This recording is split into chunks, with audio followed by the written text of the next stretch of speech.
Kthehemi përsëri shikues nderuar, jemi me zotin Sina, e lam aty bisedën tek Partia Socialiste ka marrë tepsin. Dhe opozita e vjen vërdall, kështu i thotë jo ke bërë këtë, jo oligarkët kështu dhe ajo vazhdon të mbajë tepsin. Po nëse opozita do të ishte e fuqishme, jo vetëm që përmbyset tepsin dhe ramën, por sillte edhe programe, se edhe opozita nuk ka alternativa me programe. Gani, ne diskutuam pak më përpara opozitën edhe i nxorëm ato dobësitë e opozitës. Mund të vej kandidati i Tiranës Kliçi, vjen duke partia e djathtë do të sjellë dot autobusin free. Nuk ka shans kjo punë, nuk i ha njeri këto gjëra, se ajo nuk është një gjë sociale që ishte zhvillim përpara.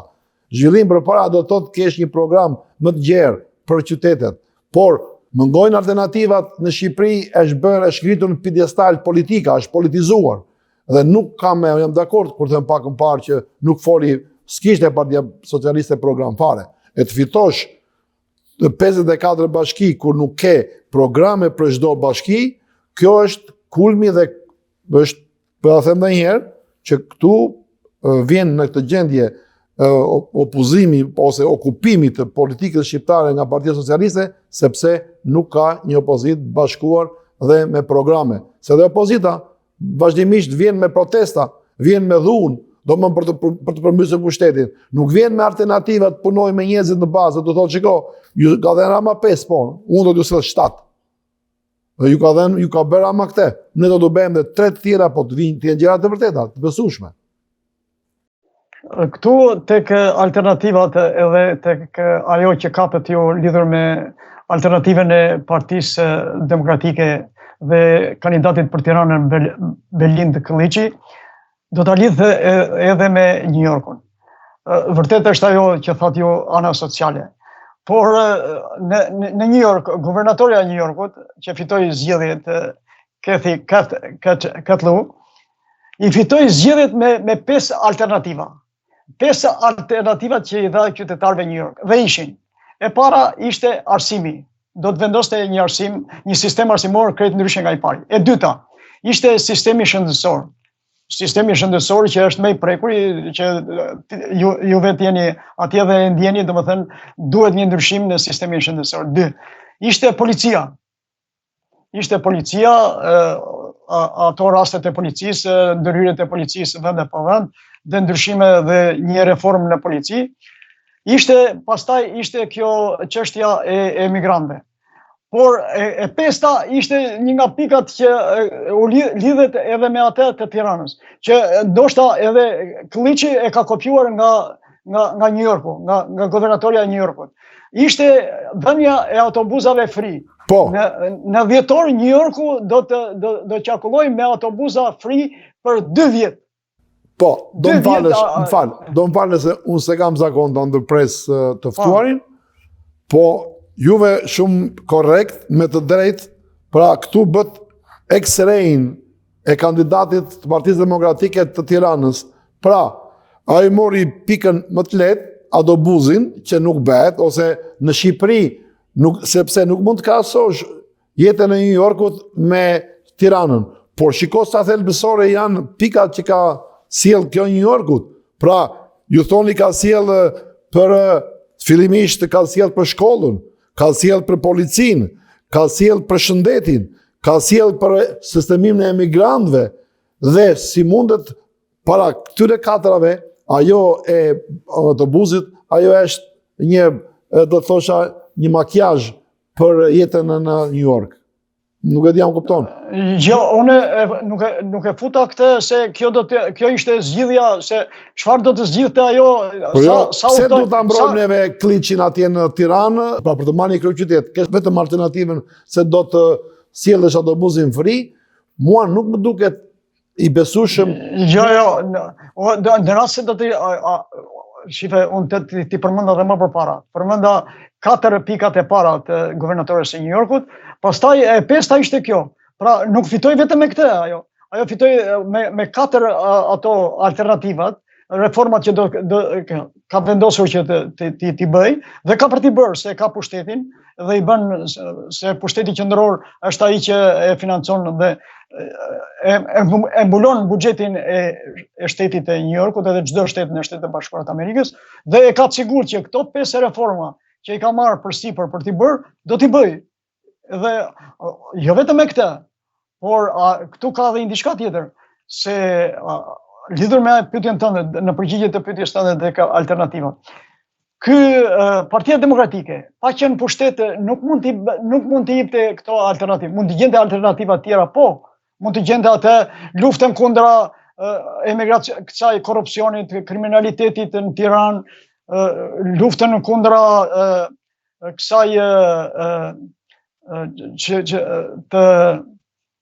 të fenomeneve, këtyre fenomene negative, si që është droga, si për shembull në përshkolla, për hapjen tek të rinjt në Tiranë, luftën që mund të bënte ai dhe për ndalimin e këtij fenomeni që është shqetësues në Tiranë, një nga fenomenet më të mëdha, pra të ishte në alternativat e tij, dhe një nga këto alternativa le të ishte edhe kjo e autobusit edhe ai nën kalimi, që janë shumë të rëndësishme edhe këto. Pra, në rast se ai do të mlidhte 4 ose 5 nga këto alternativat që përmenda pak më përpara, që janë jetike ose janë vitale për një qytet, për një vend, atëherë do të ishte edhe kjo, do të ishte një pikë e rëndësishme. Atëherë, për të kuptuar më mirë shikuesit këtë debat që bëjmë së bashku neve, unë do të bëj një pyetje juve që të sillni juve mendimin tuaj se ku qëndrojnë shqiptarët sot, pavarësisht se janë zgjedhje lokale ose parlamentare, votojnë partinë apo votojnë programet? Kjo është pyetja më e lehtë që mund t'i bësh çdo shqiptari, jo mua apo çdo shqiptar. Po shqiptari, heq shqiptari nga partia. Shqiptari, nëse ju kujtohet në kohën e Enver Hoxhës, në kohën e sistemit monist, në diktaturë thoshin pa buk edhe votojmë partinë. Pa buk edhe votojmë partinë. Ishte nena e parë, partia, pastaj nena. Ku mund t'ja heqësh ti atë mentalitet shqiptarit? Ku mund t'ja heqësh atë mentalitet babait tim ose nënës time që është rritur në Shqipëri, edhe më ka rritur edhe mua. Po me atë frymë më ka rritur edhe mua. Partia. Më kujtohet në zgjedhjet e vitit 2001 në Tiranë. Një votuese, një nënë e vjetër nga kjo, nga Kuçova, në takim me Fatos Nano në fushatën e Partisë Socialiste, i thot, ishte ajo koha që u nga Partia Socialiste, i thot, të keqë nëna, bajni partinë të fortë, thot, vetëm mos u zini, mos u ndani, se vetëm partia tjetë e fortë, se s'ka rëndësi se qa ashtu, vetëm mos u zini, mos u ndani. Pra, kjo është ajo që e tërgova për humor këtë. E si humor, po është fenomen shumë i nevojshëm për të ndëruar mentalitetin në Shqipëri që shqiptarët votojnë për programet, votojnë për ata që cilin progres, të votojnë për interes, jo për ideale. Pa qitur ato kombëtarët. Do të kthehem këtu dhe të bëj dhe një kritikë shoqërore, edhe me një pjesë të komunitetit shqiptar këtu në diasporë që vinë nga e majta, pra vinë nga ata që kanë pas përfitime dhe kanë pas privilegje në kohën e komunizmit. Edhe sot këtu ende, si për shembull, ai thotë më mirë në kohën e Enver Hoxhës se sa tani. Pra kjo është bindje tek partia. Këtu e kam atë. Lidhur me këtë tani duhet të ndryshoj njeriu, duhet ta shohin atë që këtu do të jetë ndryshimi, që sot shqiptarët, këta një pakicë nuk flasin për pjesë të madhe të shqiptarëve, unë thash edhe pak më para. Ne jemi popull opozitare, kemi treguar atë në vitin 1992, e kemi treguar sa herë që është dashur për Shqipërinë, për të treguar se Shqipëria e do demokracinë, e do perëndimin, i do zgjedhjet e lira dhe të ndershme, e kemi treguar Shqipëria në NATO, Shqipëria është kandidate për Bashkimin Evropian, dhe ata janë ata shqiptarë që votojnë. Pra, shqiptarët votojnë janë për pro-perëndimor. Por ajo tek pyetja juaj që për kë votojnë kur votojnë, ajo pjesë që voton për partinë, nuk voton asnjëherë. Si për Partinë Demokratike dhe për atë. Unë kam bindjen e kështu progresi për Shqipërinë nuk do të jetë shumë i suksesshëm, do të jetë i ngadalshëm. Është i vështirë, është shumë i vështirë. Është i vështirë se jo vetëm për këtë. është e vështirë edhe për ata në tjetër që diskutuan pak më përpara. Është ajo që Partia Socialiste dhe e Majta për këto vite, për këto 10 vjet ka krijuar një infrastrukturë të tillë që të manipuloj votat, të marrë votat, si të dojë ajo i merr në çdo rreth. Si të dojë ajo po nuk u ngritë djatha,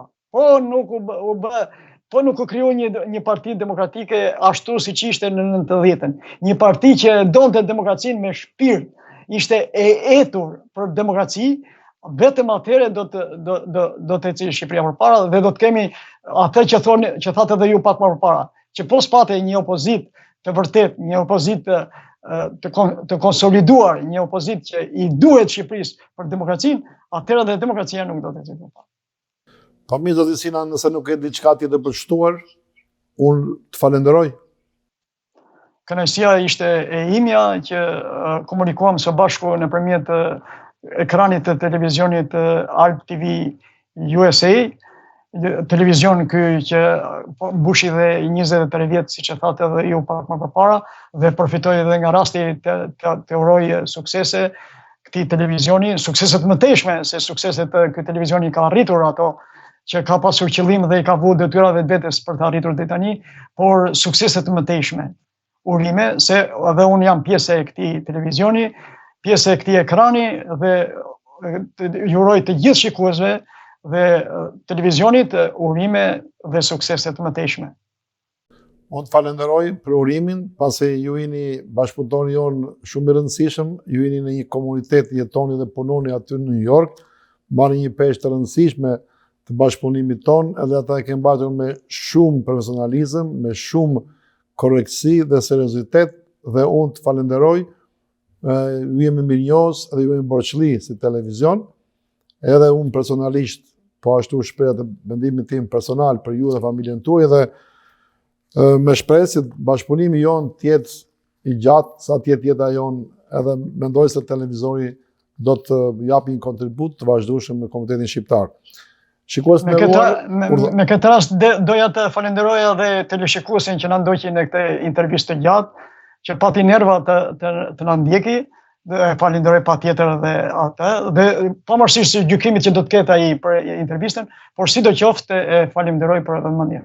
Po mirë, unë ju falenderoj të dyve, edhe ju zoti Beqir edhe shikuesit, edhe për vëmendjen, dhe mi u takofshim në emisionin e radhës me një të ftuar tjetër, diaspora dhe vendindja, në tematikën se si diaspora du të japi kontributin e saj intelektual, ekonomik, në gjitha fushat e jetës për vendindjen, pasi edhe pse jemi larguar, edhe pse ndjemi mirë, edhe pse kemi sukses tu në Shtetet Bashkuara të Amerikës në mënyrë individuale ose si familjare ose si shoqëri, neve vazhdimisht kemi menduar dhe mendojmë, por ta dim sepse kemi detyrime për largimin që kemi bërë nga vendlindja, pavarësisht arsyet, gjithsesi diaspora në Shtetet Bashkuara të Amerikës ka qenë dhe është shumë pranë vendlindjes. Mirupafshim në emisionin e radhës me një ftuar tjetër. Mirupafshim. Mirupafshim.